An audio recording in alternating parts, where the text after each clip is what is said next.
Siyempre, digiti lang amin sa ti kuwan lagi digiti tungtong mga talaga siyempre. Kami di ba sa banwagan na kano sir. Managanop pa. Ay, wala talaga. Handa aming nagbedat si Midi. Mo tiga si Adam ay regalo mi kinyamdang dito ni. Manteke ken bubukong. Ano usa mo na? Dati kape ken biskwit. Oh, kape kanto wan. Kaya dati noodles. Noodles mo. Ano usa mo na ito 'yun. May technique ni Jameson. Indabagas ito. Sa DJ mo epilepsy. Epilepsy ti sakit na sir no. Pasaray no maliwayan nati ag tumar sir. Pag na makadanong pa dilagang ilang sir. Ito.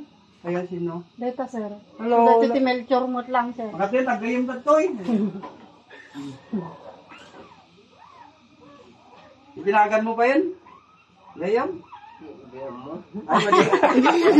Tama na ito sir. Yung ako matanagan mo. Ang totoong pangalan niya si Melchor. May sakit po siya na epilepsy. Awan asawa mo. Awan. Baya, malutawin mo? Malutawin mo? May sakit po guys. Si Melchor, naglalakad daw punta sa sa bayan minsan. May nagpaspasyal ko. Parang may kunting diferensya guys, kaya Kami mo mabantayan nito sir ta, pasaray kami mo pa agawid jay nagtipulan.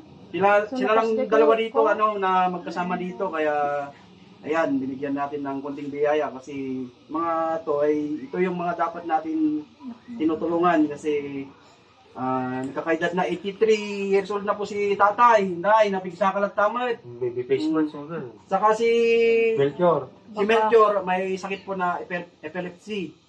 Kaya hindi na masyadong makapaghanap buhay. Kaya yan. Yan natin ng kunting biyaya guys. Yung mga normal na sa atin dyan. Ikuspusas mi. Pwede natin Pasaray mi pa panipakwad jay. Share ng blessing tong